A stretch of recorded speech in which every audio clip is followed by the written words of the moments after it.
Hola, ¿qué tal? ¿Cómo le va? Bueno, tenemos un ámbito deportivo en estos días porque el fin de semana nos trae realmente algunos temas muy importantes que tienen que ver con el deporte, con la selección argentina y con todo esto.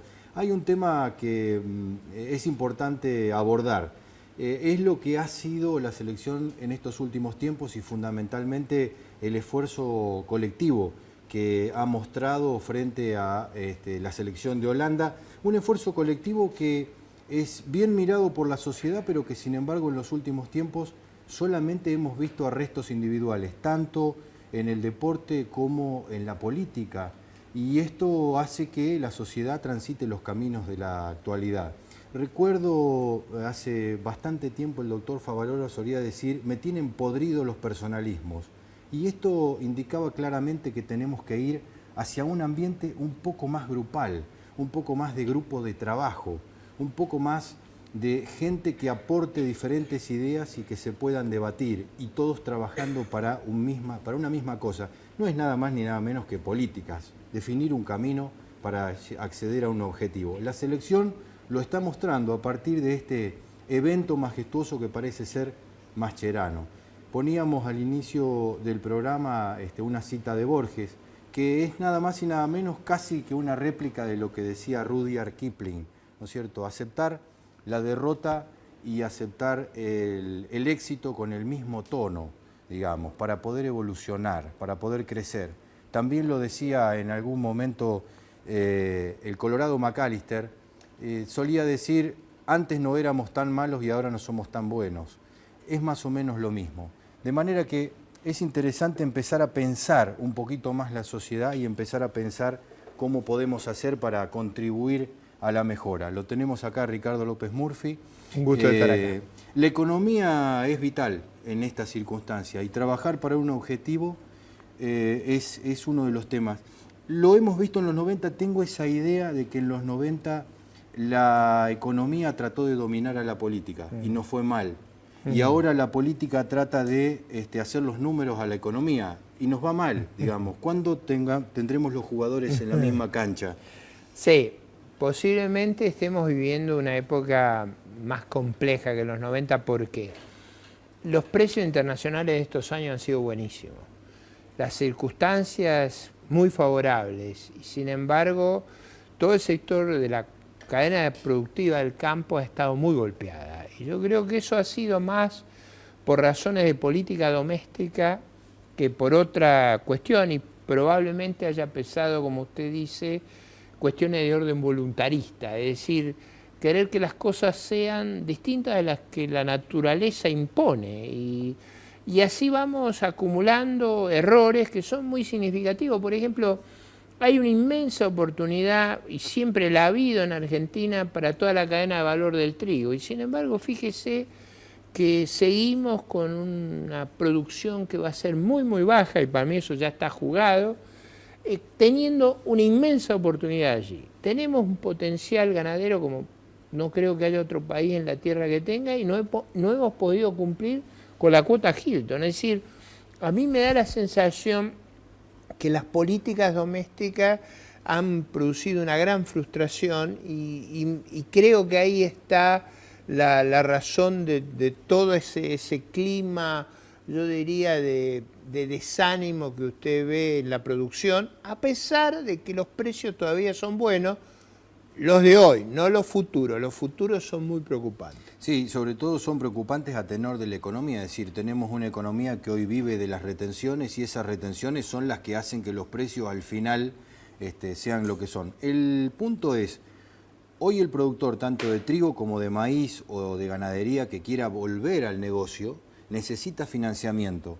El Banco Central ha determinado que la política de pelear contra el dólar ha sido subir la tasa. O sea, si yo te digo que te voy a devolver 4 pesos y vos me das 3, lo tengo que prestar de una manera que después te pueda devolver los 4 pesos. Digamos, bueno, se nos fueron las tasas, ¿qué va a pasar con eso? Bueno, yo creo que la estrategia para lograr financiar ese enorme desequilibrio fiscal fue colocar una enorme cantidad de deuda pública en los bancos.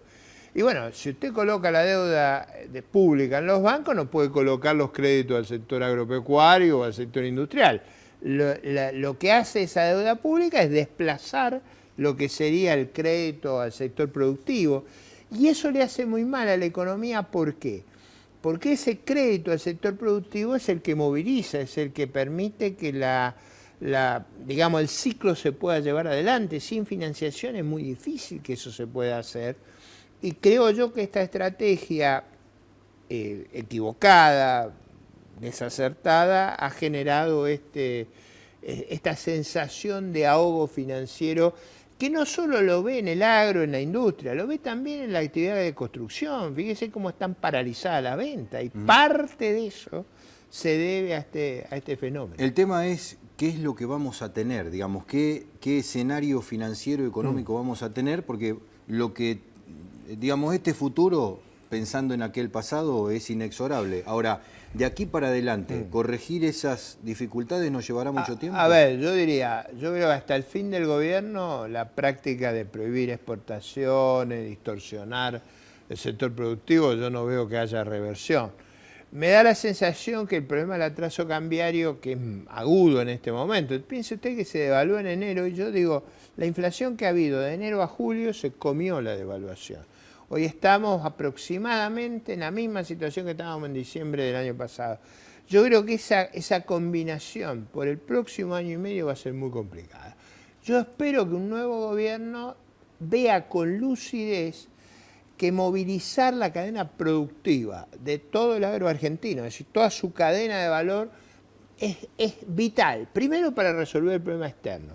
Segundo, para mejorar el problema del empleo. El agro emplea a mucha gente.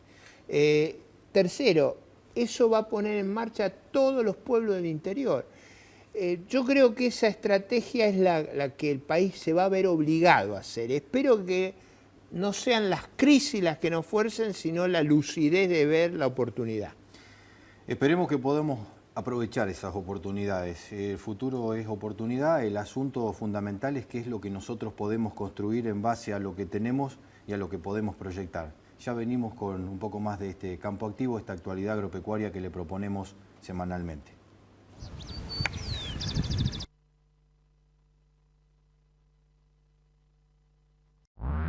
Biogin. Nueva línea de maíces de alto rendimiento.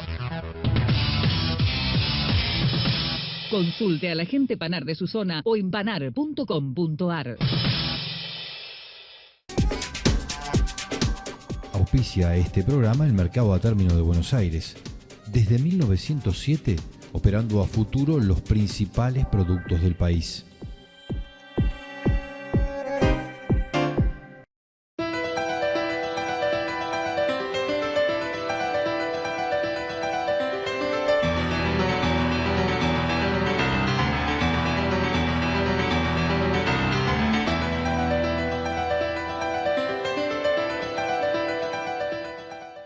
Si de Silo hablamos, decilo. Agrimplex, el nombre de la bolsa. Decilo. Agrimplex, la mejor opción del mercado.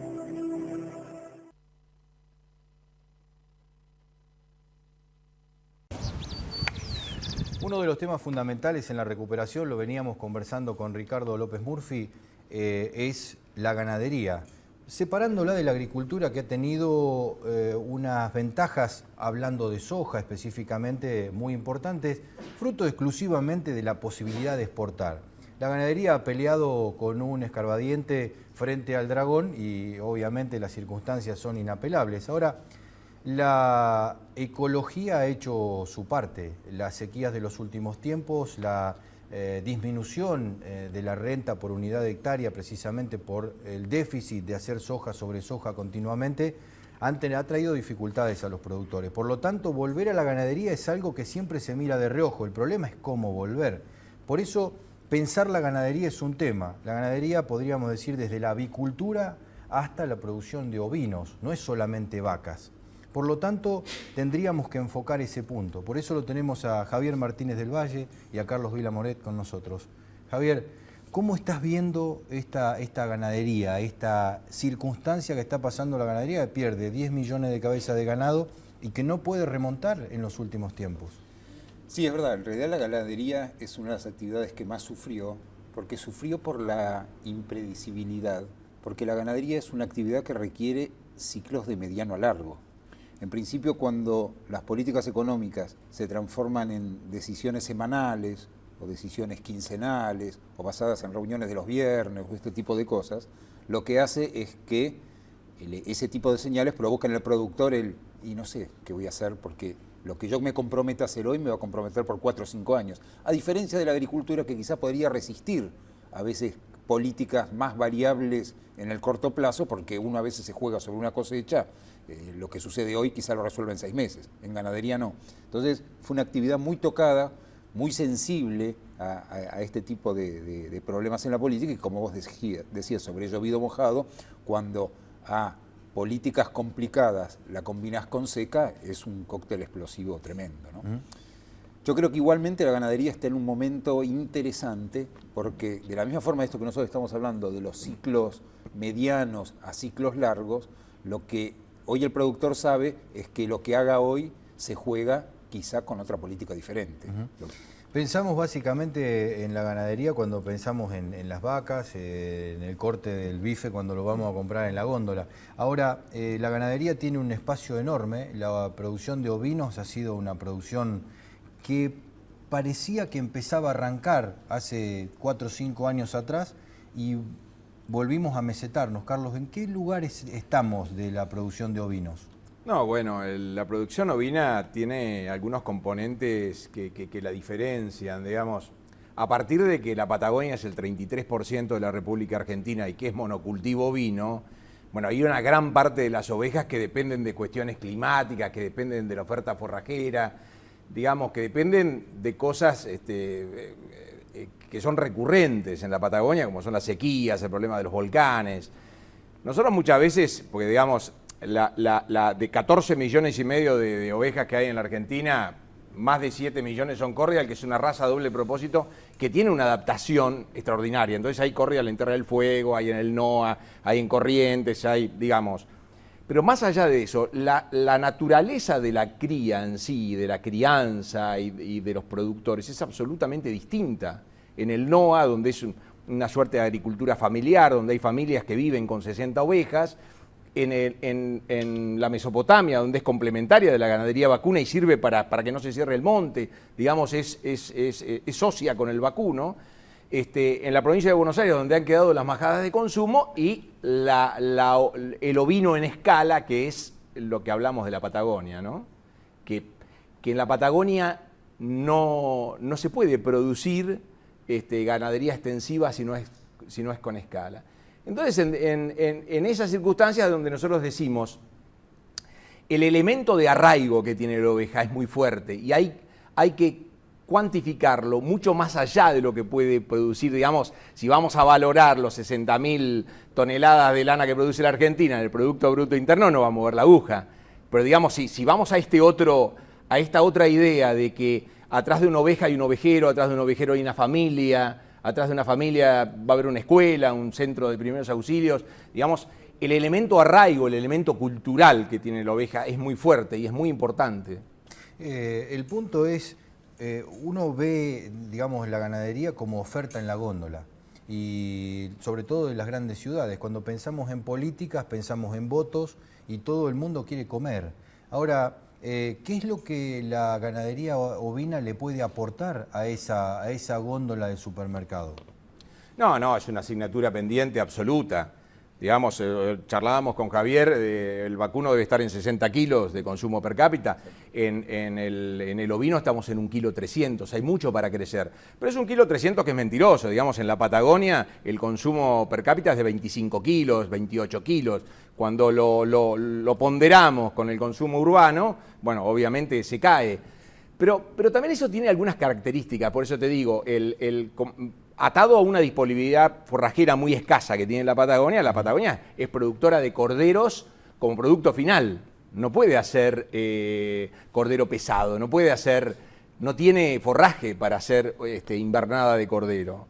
Entonces, que sí lo puede hacer Provincia de Buenos Aires, que sí lo puede hacer el norte, y que de hecho lo hace el sur de Brasil y Uruguay. Hacen cordero pesado para un mercado consumidor formado, con hábitos distintos, sobre todo en Brasil. Nosotros creo que la asignatura es ver de qué manera podemos ser parte de la dieta alimenticia en la Argentina, de qué manera podemos contribuir más allá de un producto safrero, puntual, que se come como presa, ¿no? Que no hay tecnología de corte. Con Javier, yo me acuerdo, trabajamos mucho hace años en los proyectos de carne ovina, en los proyectos para incentivar el consumo.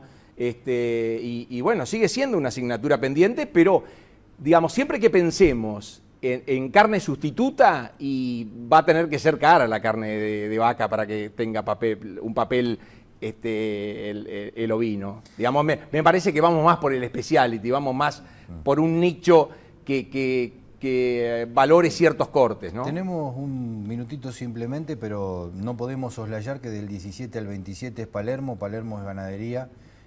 Angus es una raza muy importante y bueno, estás trabajando ahí. ¿Cómo viene el año para el Angus? La verdad que muy bien, por esto mismo que te estaba comentando, creo que los ganaderos hoy están dándose cuenta que lo que están vendiendo y comprando hoy, las cabañas, los criadores y los productores, van a dar sus resultados después del 2015, que sea de este gobierno, dentro de este gobierno además, no hay ninguno que crea que las políticas que se están desarrollando ahora son las correctas. Angus viene muy bien preparado para Palermo, creo que la mitad de los ejemplares de ganado de carne van a ser de nuestra raza, como pasó en los años anteriores, así que estamos muy bien preparados, y todas las cabañas, los remates que tuvimos en la primera mitad del año, como lo mismo la Nacional de Otoño, con muy buenos precios, síntoma de esto, de que creemos que el productor está preparándose para un muy buen 2015. Y Corridel nos tiene una sorpresa importante. No, bueno, tenemos la oportunidad, este año es el Congreso Mundial de la Raza, tenemos la oportunidad de hacerlo en Palermo, que siempre está bueno porque es una caja de resonancia por lo que significa Palermo, la cantidad de visitantes. Así que bueno, esperamos las delegaciones de Brasil, Uruguay, de Nueva Zelanda, de Australia, una exposición importante, tenemos cerca de 50 inscriptos. Vamos a ver qué conclusiones sacamos, si podemos acordar un biotipo, un corridal que nos cierre a todos, que nos sirva a todos. Muchísimas gracias. La ganadería tiene que volver, esperemos que pueda lograrlo. Volver significa financiamiento, volver. Ganas hay y ganaderos hay. El problema, evidentemente, son las políticas que vamos a transitar, probablemente no ya de este gobierno, sino del próximo.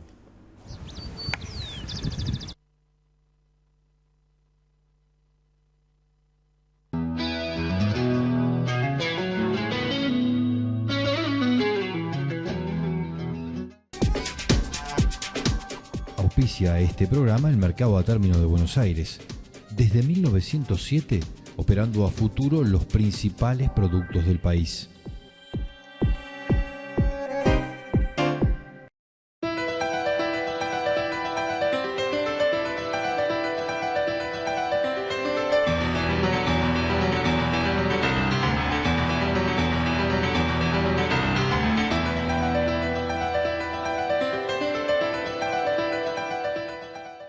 Si decilo hablamos, decilo. Agrimplex, el nombre de la bolsa. Decilo. Agrimplex, la mejor opción del mercado.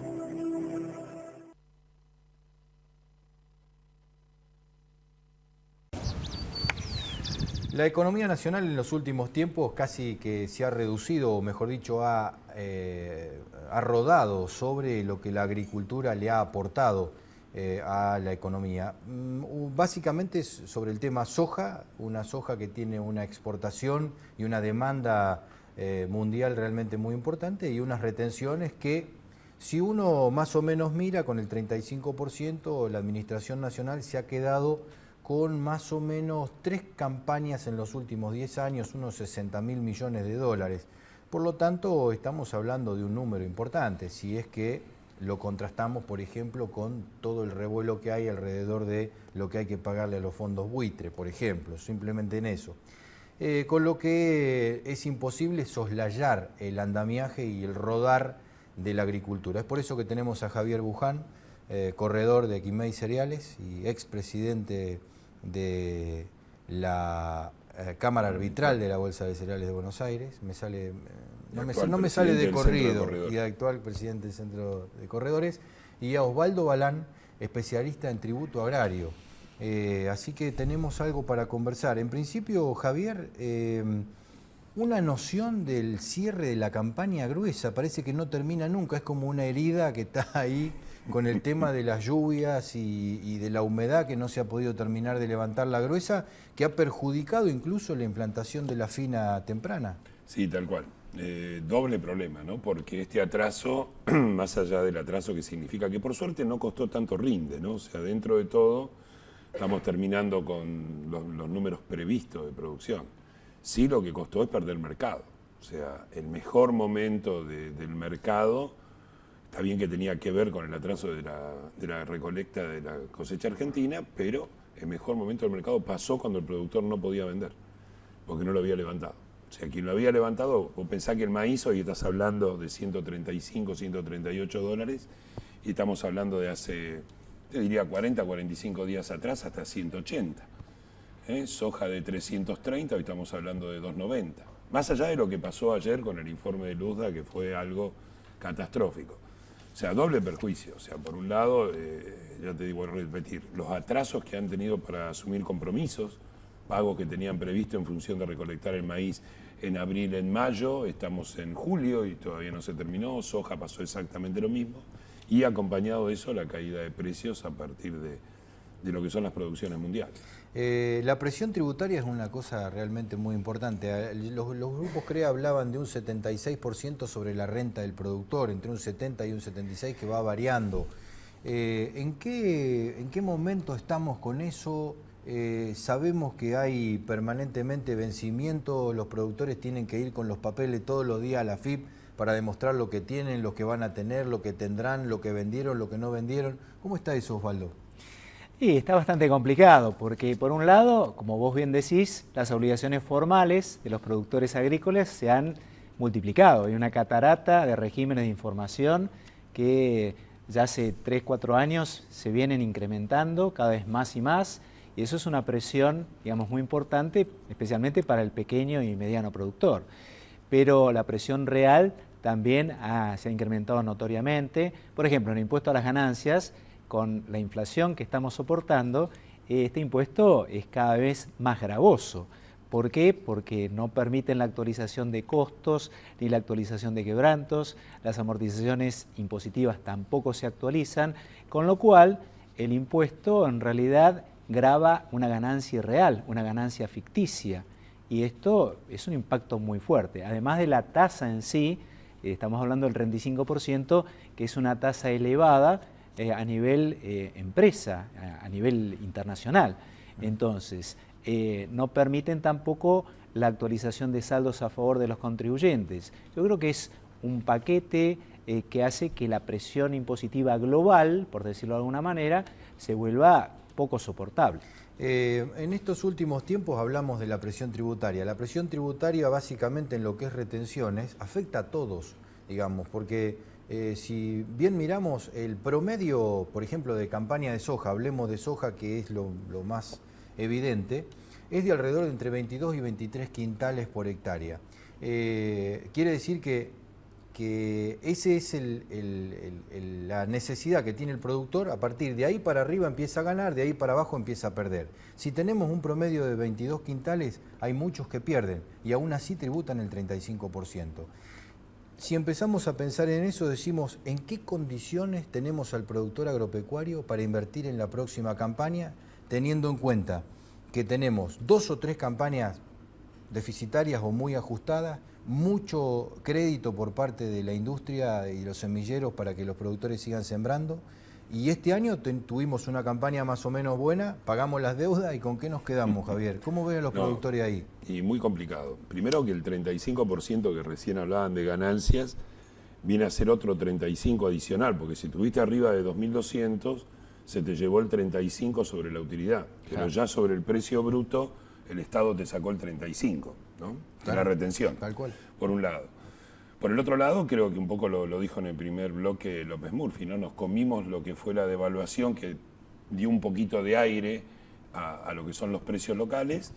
Hoy ya te lo comiste en este primer semestre y esta caída de precios yo te diría que con lo que resta de vender de soja y de maíz todavía, que son volúmenes importantes, son valores de quebranto, que por más que vos puedas pagar la deuda, hoy el problema es lo mismo que vos dijiste, ¿a qué tasa me endeudo? Si yo pido 3 para devolver 4, tengo que tener la seguridad de poder generar ese 1 que pago más lo que necesito que me quede para seguir. O sea, vos lo que necesitas es que un productor mínimamente recupere su capital de trabajo al final de una campaña ante un mal escenario y pueda seguir. Y hoy eso no se está dando, con lo cual me preocupa muchísimo el área de siembra de la gruesa del año que viene, porque no es que uno quiera una devaluación, pero hoy si no hay un ajuste de cambio, no podés hacerla. O sea, no podés sembrar maíz de $135 con este atraso por el costo de lo que de hoy y no sabés lo que va a pasar de acá a abril del año que viene y no podés sembrar soja de $260. Y te digo una cosa, tengo dudas si los trigos que falta sembrar se van a terminar de sembrar bajo este mismo escenario. Tenemos precios realmente que son lastimosos, ¿no?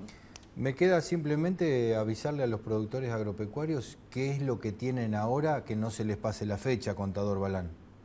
Bueno, sí, hay que tener un cronograma muy detallado, muy estricto y hay vencimientos periódicamente. Así que se viene la fecha del 31 de agosto, hay que declarar los stocks a dicha fecha, hay tiempo hasta el 30 de septiembre, que es ficticio, en realidad hay que declararlo lo antes posible a partir del 1 de septiembre.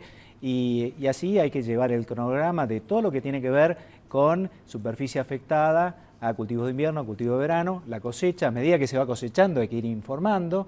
Así que es muy importante porque el incumplimiento de estos regímenes conlleva la eventual suspensión en el famoso registro fiscal de operadores de granos.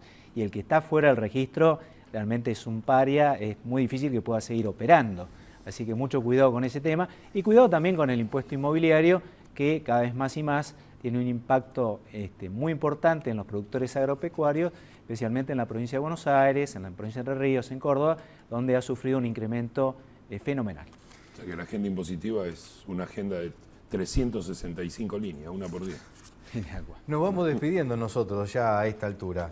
Esperemos que encontremos el camino, que encontremos el financiamiento, que aprendamos a jugar en equipo, que Mascherano nos enseñe cómo hace para que humildemente se pueda poner todo lo que hay que poner en la cancha, podamos entendernos entre todos y corregir el camino, encontrando esas políticas que nos lleven al objetivo deseado, que es nada más y nada menos que haya una economía que nos cubra a todos.